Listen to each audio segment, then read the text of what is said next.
estudyante ang kalagayan ng ating edukasyon sa ilalim ng kanilang pamumuno matapos tayong sakupin ng iba't ibang mga bansa. Ang una ay ang mga ang mga Espanyol, at ikalawa ay ang mga Amerikano. Ikatlo ang mga Hapon.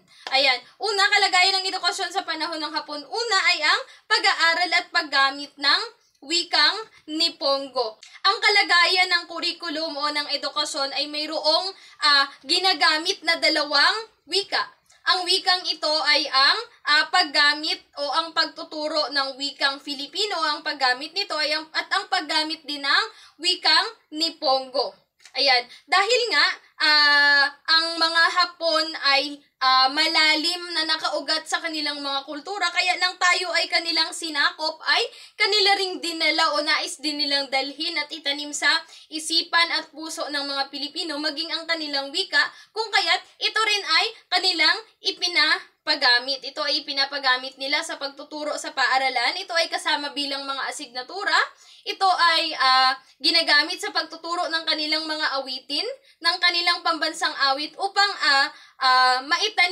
maitarak sa ating puso at isipan ang kulturang kanilang pinanggalingan o ang kanilang pinagmulan at kinagisnan na kanilang nais dalhin dito sa ating bansa sa kanilang pananakop. Ikalawa ay ang binago at sinuring mga aklat aralin. Bakit kaya nagkaroon ng mga binago at sinuring aklat aralin? Dahil nga, nais nilang alisin sa isipan ng mga Pilipino ang kanluraning kaisipan na dinala ng mga Amerikano. Ito ay ang kanilang inalis o sinuri ang mga aklat aralin na walang Ingles na makikita. Ito man ay panitikan, ito man ay pagtuturo, ito man ay tungkol sa edukasyon, ay walang Ingles na dapat makita o maituturo o makuhang impormasyon ng mga Pilipino nang sila ay sumakop o nang kanilang sakupin ang ating bansa. Ito ay ipinatupad nila sa edukasyon na ang lahat ng mga aklat aralin na ibibigay sa mga mag-aaral o gagamitin sa mga mag-aaral ay sa wikang Nipongo at sa wikang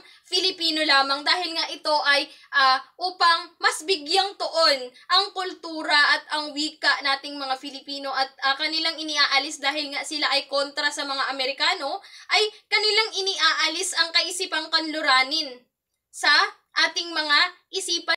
Ikatlo, pag-alis na nga siya nung kaisipan at pamanayan nga kagaya ng nabanggit ko kanina na may kaugnayan din doon, ay nais nilang alisin ang mga iniwang o mga pamanang ibinigay, ang mga kaugalian, ang mga nakasanayan, ang wika, ang kultura na iniwan ng mga Amerikano nang sila ay umalis dahil nga sa pagkakaroon ng World War II na sinimulan ng mga Hapon at isa tayo sa kanilang nasakop. Sunod ay ang pagsulong ng kursong bukasyonal. Ayan, isinulong nila ang kursong bukasyonal o ang pagbibigay tuon sa paggawa ng mga mag-aaral. Ito ay sa pangingisda, sa pagsasaka, sa pagtatanim. Ito ay may kaugnayan doon kung saan ito ay dito ay nagsimula na agad ang mga sinasabi natin ngayon na paghahanda sa mga mag-aaral sa totoong mundo o sa realidad ng buhay, kung saan ang mga gawaing ito na kanilang nararanasan ay magagamit nila sa pang-araw-araw na buhay na paggawa.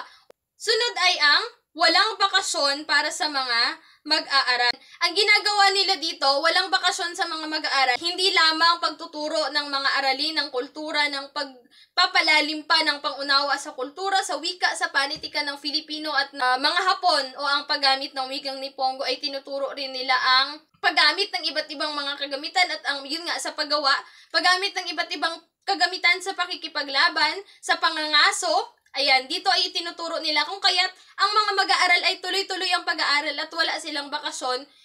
Dito ay nagpapalit lamang ng mga inilalapat na dapat nilang gawin sa pagitan ng pakikipaglaban, paggamit ng ibang mga kagamitan at pag-aaral ng wika, ng panitikan at ng mga kulturang itinatanim ng Hapon sa ating bansa. Sunod ay ang mahabang taong panuruan. Wala na ngang bakasyon ay mayroon pang mahabang taong panuruan ang mga Hapon dahil nga sa kagustuhan nilang maalis ang kanluraning kaisipan o ang asyanong kaisipan na itinanim ng mga Amerikano sa ating isip, kung kaya't kanilang pinag-igihan o kanilang binigyang tuon ng pagbibigay talaga ng importansya o pagbibigay diin sa pagpapalawak pa ng kaalaman ng mga Pilipino sa tungkol sa kanilang kultura at pagpapalalim natin sa ating kulturang kinagisnan bilang mga Filipino.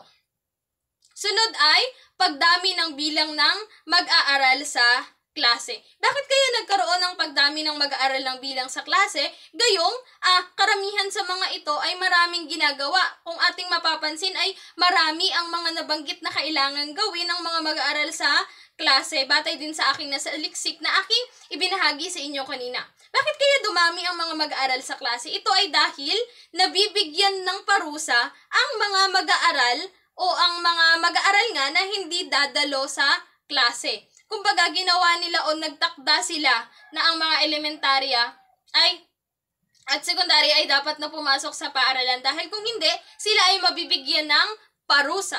Ang parusang ito ay ang corporal punishment o ang pananakit sa kanila kung hindi sila susunod. Ngayon ay dumako tayo sa susunod na paksa, ang mga pulisiyang naipatupad at programang inilunsad. Military Order Number 2, paglikha ng Commission of Education, Health and Public Welfare. O, kumbaga ito ay ang kagawaran ng edukasyon na humahawak ito ang sangay ng edukasyon na humahawak sa pagpapatupad ng mga batas, ng mga programa, ng mga gawain sa sangay ng edukasyon para sa pagpapaunlad ng kaalaman ng mga mag-aaral. Una, klase sa elementary at sekundaryang antas. Ito ay nagkaroon ng pagtatakda o naging mandatory ang pagpasok ng mga mag-aaral sa elementary at sekundaryang antas, kung kaya't kagaya nga lang nabanggit natin kanina na nagkaroon ng maraming bilang ng mga mag-aaral sa loob ng klase dahil nga naging mandatory o itinakda ng kagawaran at ng pamahalaan sa ilalim ng pamamalakad ng Hapon na maging obligado ang pagpasok ng mga mag-aaral sa klase. Sunod ay ang pagtuturo ng Tagalog, kasaysayan ng Pilipinas at paglinang ng pagpapakataong edukasyon at pagpapahalaga sa paggawa. Una, pagtuturo ng Tagalog. Ayan, kagaya nga ng sabi ko kanina, ang isa sa layunin ng Hapon ay mapagyaman ang ating kultura at ang pagkilala natin sa ating kultura maliban sa pagkilala sa kanilang kultura na kanilang itinatanim sa ating mga isipan. Ayan, ang panahon ng Hapon nga sa ilalim ng kanilang pamamalakad ay ito ay ang gintong panahon ng panitikan o kinikilala bilang gintong panahon ng panitikan dahil kanilang nabigyang tuon ang mga manunulat na makapagsulat ng maraming akda sa paggamit ng wikang Filipino. Ayan, nabigyan sila ng pagkakataong magpahayag maliban na lamang sa pagpapahayag ng kanilang mga hinaing at saloobin laban sa pamahalaan sa ilalim ng pamamalakad ng Hapon. Kaya nabigyan ng pagpapahalaga dito ang wika, ang kultura, ang pagkakakilanlan at identidad natin bilang mga Pilipino. Kasaysayan ng Pilipinas. Sunod ay ang paglinang ng pagpapakataong edukasyon. Ayan, sinasabi batay doon sa aking nabasa kaya nagkakaroon din sila ng corporal punishment ay dahil nga ito daw ay humuhubog, ito umano ay nais nilang hubugin ang edukasyon o ang pagpapakataong edukasyon na ito ay pagdidisiplina sa mga mag-aaral upang pumasok sa paaralan. Sunod ay ang pagpapahalaga sa paggawa. Kagaya nga ng nabanggit ko kanina, nagbigay sila ng tuon sa mga kursong bukasyonal na magagamit ng mag-aaral sa praktikal na mundo at hindi lamang sa loob ng paaralan. Sunod ay ang bukasyonal na mga paaralan. Dumami ang mga bukasyonal na paaralan dahil nga ito ay isa sa kanilang layunin na magkaroon ng pagpapahalaga sa paggawa ang mga mag-aaral na Pilipino. Pagbibigay tuon sa kursong pangisdaan, agrikultura, medisina at inhinyero. Dahil nga ito ang mga pinakapangunahing nais nilang bigyan ng pansin ang pagpapatayo ng mga gusali. Dahil nga rin ang Pilipinas ay isa sa nangunguna sa agrikultura na mga produkto, agriculture products ay binigyan din nila na ito ng tuon at dahil na rin sa dami din ng mga dagat dito sa atin at ng mga karagatan o tubig anyong tubig ay binigyan din nila ng tuon ng pangisdaan. Kung kaya't ito ay kasama doon sa paggawa o sa kursong bukasyonal na binibigyan nila ng tuon para sa praktikal na mundo na dapat maranasan ng mga mag-aaral sa ilalim ng kanilang pamamahala. Sunod ay ang mga awitin at larong Hapones. Dito, batay sa aking nabasa at ilan sa mga testimonya ng mga naging mag-aaral sa ilalim ng pamamalakad ng Hapones ay sila ay obligadong sauluhin ang pambansang awit ng Hapon at ito ay aawitin bago magsimula ang klase. Ayan, dapat ito ay iyong kabusyado at ang mga larong Hapones ay ipinapalaro din sa kanila sa loob ng paaralan. Ngayon ay dumako tayo sa ang kurikulum at ang 6 na prinsipyo ng edukasyong Hapon. Dito ay nakapaloob ang layunin ng Hapon sa kanilang paglalapat nila o ang kanilang pamamalakad sa edukasyon at sa kurikulum ng ating bansa. Una, ang Pilipino bilang kasapi ng Greater East Asia Co-Prosperity Sphere. Sa Greater East Asia Co-Prosperity Sphere ay nais nilang ibuklod sa silangang Asya o sa kabilang sa silangan ang mga bansa sa Asya upang pagbuklurin at mapalakas ang kanilang puwersa. Ayan, nais nilang ito ay maging kabahagi nila sa pakikipagdigma. Kaya nga, dahil nga tayo ay isa sa nasakop ng kanilang bansa, dahil tayo ay sinakop ng mga Amerikano na kanilang kalaban na dahil ito ay nagmula sa kanluran. Kung kaya't nais nilang tayo ay mapabilang sa kanilang pagkakabuklod ng kanilang bansa sa silangan at maialis tayo sa ilalim ng pamamahala ng kanluraning kaisipan at ng kanluraning pamamalakad ng mga Amerikano. Sunod ay ang pagsupil sa kanluraning kaisipan.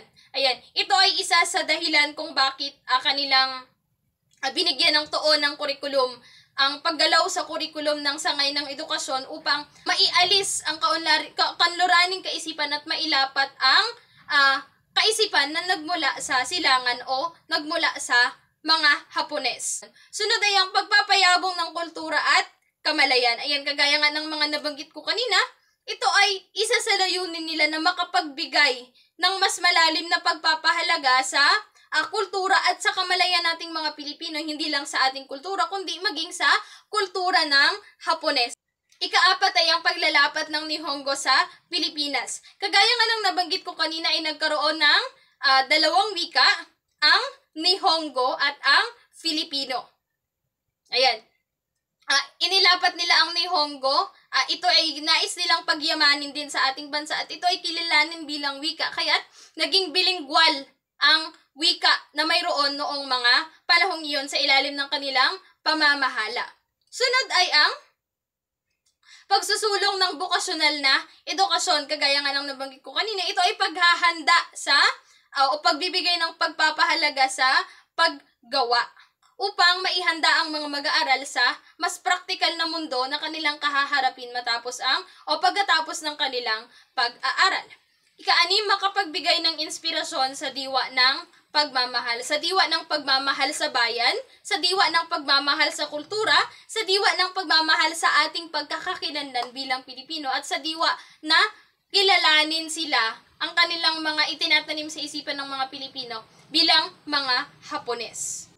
Ngayon ay dako tayo sa Order Military Number 13 noong taong 1942.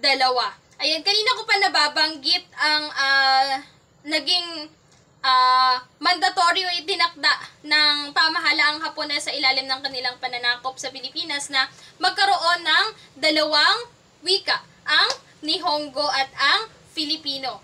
Ayan, dito sa ilalim ng Order Military Number 13 noong taong 1942 ay itinakda nga na ang Nihongo at ang Tagalog ang magiging opisyal na wika ng Pilipinas. Ngayon ay dumako tayo sa nababanggit ko rin kanina na corporal punishments. Ano nga ba ang corporal punishments? Ang corporal punishments, batay sa aking nabanggit kanina, ay pagbibigay ng parusa sa mga mag-aaral na hindi susunod sa nais mangyari ng pamahalaan. Ito ay pagbibigay ng parusa, maaaring ito ay paglalagay ng mag-aaral sa ilalim ng tubig, maaaring ito ay pagkuryente at iba pang mga gawain na batay rin sa testimonya ng ilang mga mag-aaral na naging kabahagi at napasa ilalim ng pananakop ng mga Hapones at mag-aaral noong mga panahong iyon. Ngayon naman ay bilang tayo ay malapit ng magwakas sa ating talakayan ay atin ng magkaroon ng pagbubuod sa ating talakayan para sa araw na ito. Ngayon mayroong naka-flash o naipakikita ngayon sa inyong mga screen ang tatlong bahagi ng kurikulum sa ilalim ng panahon ng Hapones. Una ay ang layunin ng edukasyon, uri ng edukasyon at paraan ng edukasyon. Bilang pagbubuod, ano ba ang layunin ng edukasyon? Ana?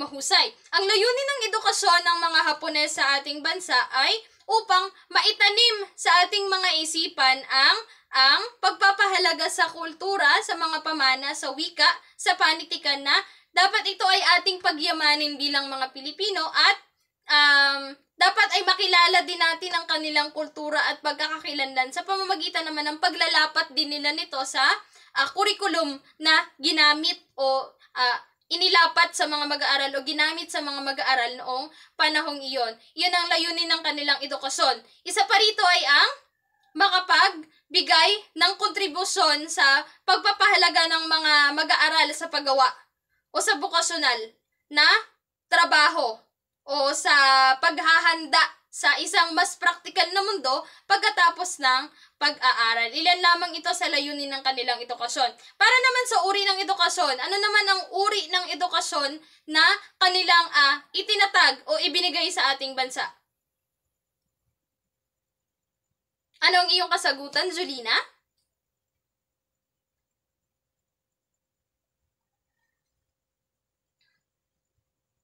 Mahusay.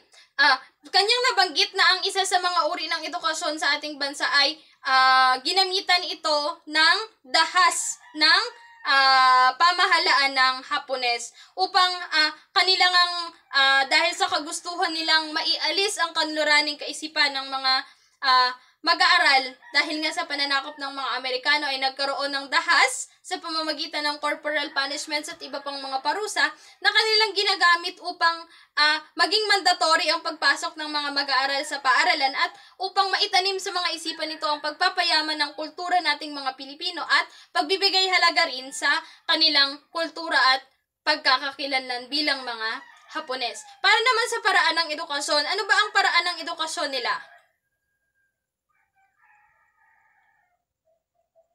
Ano ang iyong kasagutan, Christine?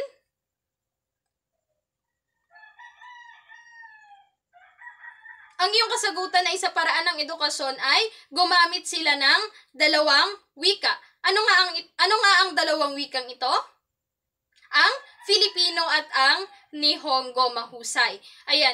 Dito ay ginamit nila sa paraan ng edukasyon ang paggamit ng Filipino at ng wikang Nihongo. Sa halip na sa ibang pananakop kasi ng ibang bansa gaya ng mga sumakop sa atin gaya ng Amerikano, ang kanilang itinanim sa ating isipan ay ang paglimot sa wikang Filipino bilang mga Pilipino at ang paggamit ng Ingles bilang wikang dapat gamitin sa ating bansa. Ngunit ang pagkakaiba nila sa Hapon, ang Hapon ay binigyang tuon na binigyan tayo ng kalayaan na gamitin ang ating wikang Filipino, ngunit atin din gagamitin ang wikang Nihongo. Ayan, isa ito sa paraan ng edukasyon nila noong mga panahong iyon. Isa pa sa paraan ng edukasyon nila noong mga panahong iyon ay ang hindi pagkakaroon ng bakasyon at ang pagpapapasok mandatory ng mga mag-aaral sa elementarya at sa sekundarya para sa pagtuturo ng kanilang mga aralin.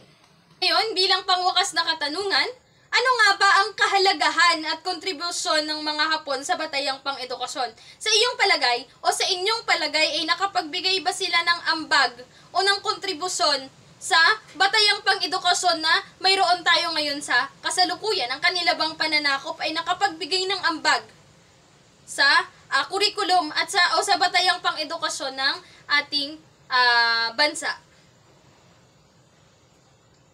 May nais kang sabihin, Ginoong Aberte?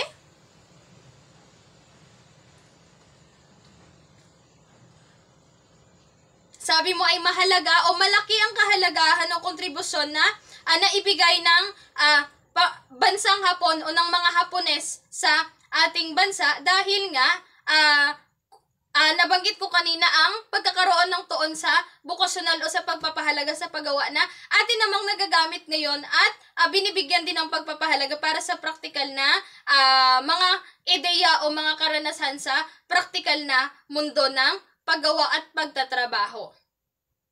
Nabanggit mo rin ang pagbibigay ng pagpapahalaga sa pagpapakatao o sa values. Dahil nga sa pagdidisiplina na nais gawin ng mga Hapon noong mga panahong iyon na nadadala rin natin ngayon na binibigyan natin ng pagpapahalaga pagpapahalaga ng bawat isa sa pagkatao ng isang individual.